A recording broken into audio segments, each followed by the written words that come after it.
मौत written by Arundhati Roy.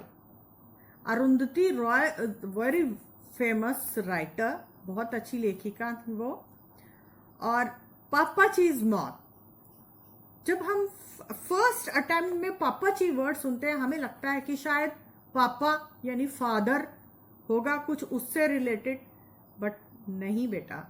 पापाची means grandfather. जैसे आपने वो लेसन पढ़ा था अभिले, अभिले में वहां पे दादी को, जैसे वहां पे आपके वहां फादर को अब्बा बोला जाता है या मम्मी को अम्मी बोला जाता है, तो यहाँ पे इस कहानी के अकॉर्डिंग टू दिस स्टोरी पापाची दादाजी को बोला जाता है. अभी देखो अपने अपने एरिया का अलग अलग हिसाब होता है. वो लद्दाख की ले की हमारी स्टोरी थी अभिले में, तो वहां पे जितनी भी दादियां हैं ना, दादी लोग जो मतलब दादी की एज की होती है, उन्हें अभी बोला जाता था. तो इस लेसन में पापाची जो है दादाजी को बोला गया है. दादाजी को पापाची और दादी को मामाची बोला जाता था. एंड मॉथ इज कीड़ा बोलते हैं, जिसे हम छोटा सा कीड़ा होता है ना, कोई भी, जैसे सिल्क मॉथ हो गया या कोई भी सिल्क का कीड़ा, उसे हम सिल्क मॉथ बोलते हैं. तो ये मॉथ भी यहाँ पे एक कीड़ा है. तो let us read out the summary. अब देखते हैं कि ये है क्या है, कि दादाजी का कीड़ा क्या मतलब. Shri Benaan John Ipe is a retired entomologist. John Ipe was a retired entomologist, मतलब कि जो वो जिन्हें यहाँ पापाची का नाम दिया गया है, दादाजी यानी वो क्या थे, उनका नाम जो सही नाम था वो जॉन एप्पे था. वो एक कहाँ से रिटायर हुए थे, एंटोमोलॉजिस्ट यानी जो किसकी स्टडी करता है, कीड़े मकोड़ों की. जैसे ये dentist, one who studies for teeth, और ये जो है entomologist is who studies the जितने भी कीड़े मकोड़ों की उनके ऊपर कोई स्टडी करे तो उसे बोलते हैं entomologist. Pappachi after his retirement came with his wife Mammachi to live in Ayemenem in Kerala. मतलब कि ये केरला के लोगों में, केरल वाली साइड, साउथ वाली साइड पापाची और मामाची बोला जाता है. दादी को मामाची, पापाची दादू को. जब वो रिटायर हो गए अपने जॉब से, तो वो कहाँ पे आ गए, अपनी वाइफ के साथ केरला में अयनमान में रहने आ गए. वो एक अच्छी पोस्ट पे थे जब वो जॉब में थे. कौन, पापाची. वो अच्छी पोस्ट पे थे. रिटायरमेंट के बाद वो वापस अपने गांव केरला में आ गए. He was an unemotional and jealous person. कौन, Pappachi. He is very unfair and indifferent towards his family, specially his wife Mammachi. वो ये जो पापाची का कैरेक्टर है इस स्टोरी में, बहुत ही जेलस कैरेक्टर दिखाया गया है, कि उन्हें इमोशंस की कोई कद्र नहीं थी, उनके अंदर कोई फीलिंग्स नहीं थी. वो बहुत जेलस रहते थे अपनी फैमिली के साथ ही, specially towards his wife, specially अपनी वाइफ के लिए मामाची. He is highly displeased by the why.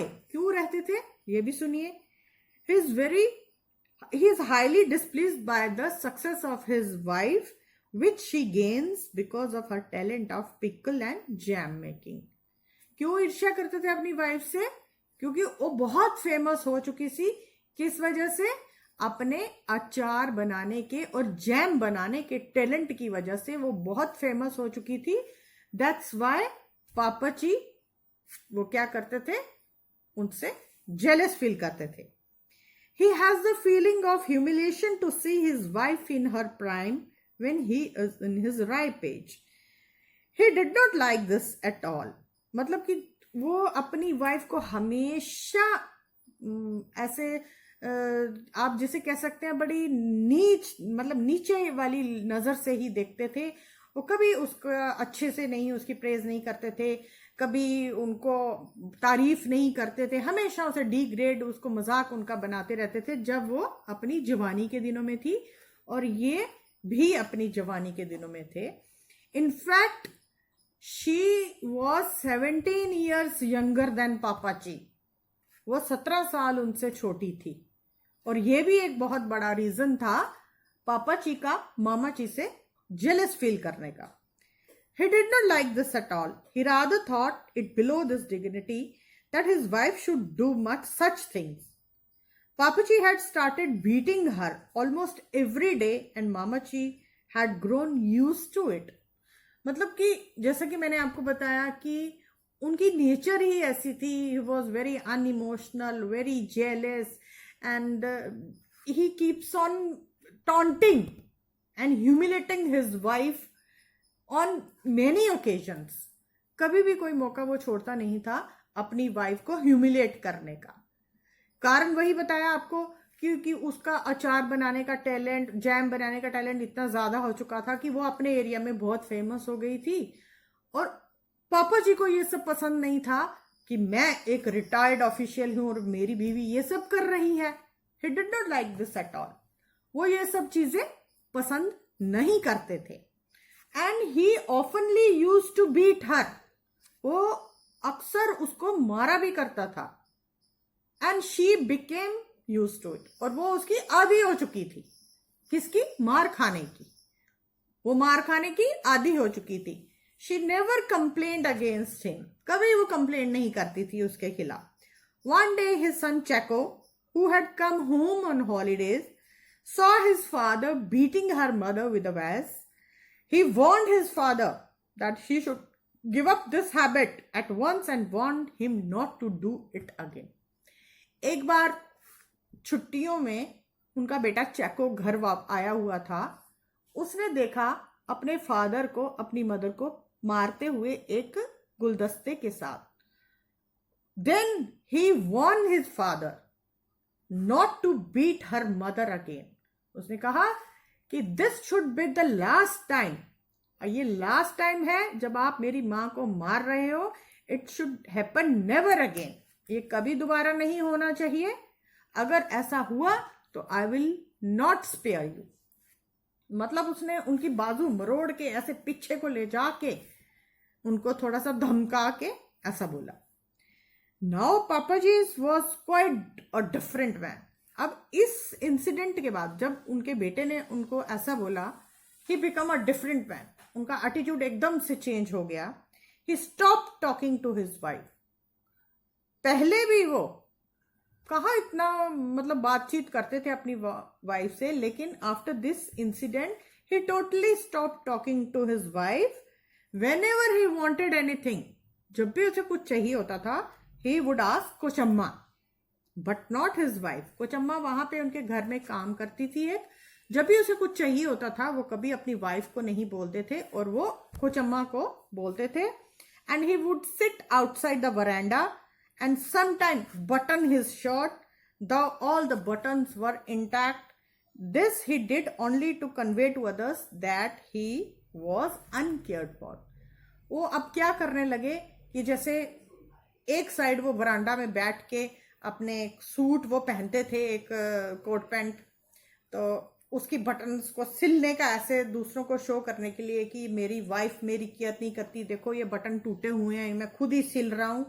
सिर्फ लोगों की अटेंशन अपनी साइड करने के लिए कि आई एम अनकेयर्ड, मतलब मेरी कोई केयर ही नहीं कर रहा. हालांकि वो बटन इंटैक्ट ही होते थे, लगे हुए होते थे, टूटे हुए नहीं होते थे.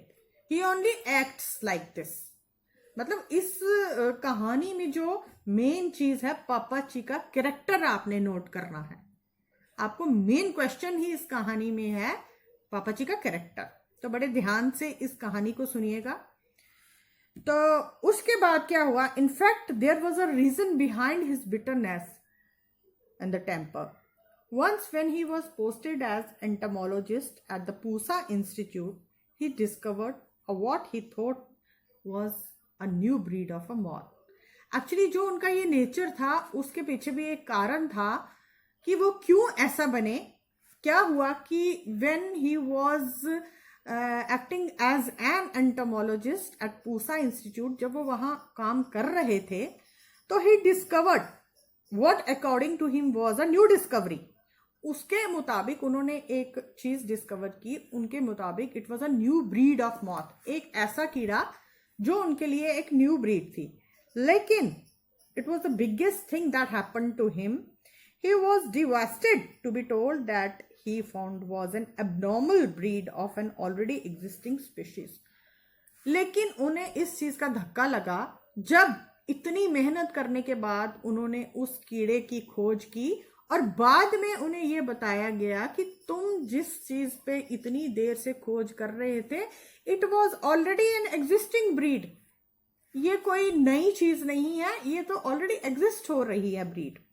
तो ठीक है, he got satisfied. But after 12 years, it was said and confirmed too that discovery was credited to the acting director, the Department of Entomology, who was used to be far junior to Papaji. This moth left the Papaji disturbed. There was a sense of shock. क्या हुआ? 12 साल के बाद जब उन्हें पता चला कि वही सेम चीज जो उन्हें बोला गया था कि this breed was already existing, तुमने कुछ नया नहीं खोजा है, that credit was given to then acting director as an entomologist. मतलब फिर वो जो एक्टिंग डायरेक्टर वहां पे था उस टाइम का, उसको ये क्रेडिट दिया गया जो कि बहुत ही ज्यादा जूनियर था पापा जी से, जिससे कि पापा जी गॉट शॉक्ड.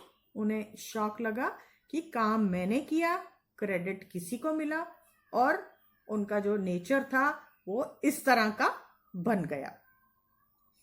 और one day he got a heart attack. एक दिन उन्हें हार्ट अटैक हुआ. He was brought to hospital but he died there. At his funeral Mammachi cried. It was said that Mamaji cried a lot, but not because she loved him, but because she was used to living with him and she was used to his beatings. एक बार attack होने के कारण जब उन्हें hospital में लाया गया तो वहां पे उनको डेड डिक्लेयर किया गया. मामाची बहुत चिल्लाई, बहुत रोई. तो ये कहा जाने लगा कि ये इसलिए रो रही है कि उसे प्यार करती है. नहीं, वो इसलिए रो रही है कि वो उसके साथ रहने की आदी हो चुकी थी और वो उसकी मार, जो वो मारता था ना उनको, मामाची को, वो उसकी भी आदी हो चुकी थी. So this was a short story. एक बहुत ही अच्छी सी स्टोरी है ये और बड़ी सिंपल सी स्टोरी है. इस स्टोरी में मैंने आपको पहले बोला था कहानी के शुरू में ही कि आपको किस चीज पे ध्यान देना है, ऑन द कैरेक्टर ऑफ पापाची एंड मामाची.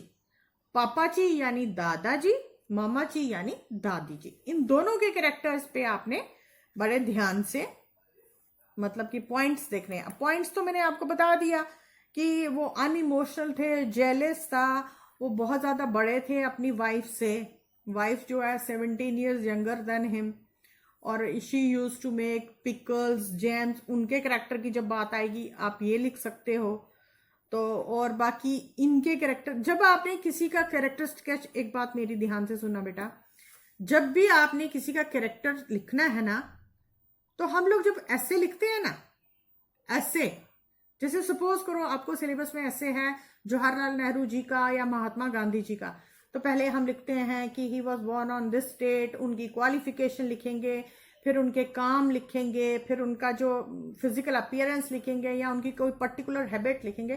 तो इसी तरह जब आपने कैरेक्टर स्केच किसी का लिखना होता है तो पहले उसका डेजिग्नेशन दीजिए, फिर उसके बारे में थोड़ा सा लिखिए, फिर उसकी नेचर के बारे में लिखिए, फिर उसकी एक्टिविटीज के बारे में लिखिए. तो ये आपके सामने ही है कि वो क्या करते थे. ही was N entomologist. After retirement, he came to live in Ayanman in Kerala with his wife, who was 17 years younger than him. ठीक है. तो और बाकी नेचर की बात बता दी मैंने, एक्टिविटीज की बता दी कि वो कुछ फनी एक्टिविटीज करते थे. When his sons called him, when his son asked him not to beat her mother, तो he got changed. और फिर उनका ये जो है वो बन गया, उसका ये नेचर ही बन गया. ठीक है ना. तो इस तरह बेटा आपने ये बड़े ध्यान से, और मेन ही जो है आपका पापा जी और मामा जी का कैरेक्टर है जो आपने करना है. ठीक है. तो बाकी इसके जो क्वेश्चन आंसर्स हैं वो मैं आपको नेक्स्ट लेसन में डिस्क्रिप्शन में मिल जाएंगे आपको. तो बाकी keep watching my videos. Also give suggestions. कहीं भी अगर आपको किसी चीज की जरूरत है या सजेशंस भी आप मुझे साथ ही साथ कमेंट बॉक्स में जरूर दीजिए। And keep watching my videos but with staying at home and staying safe. Thank you बच्चे।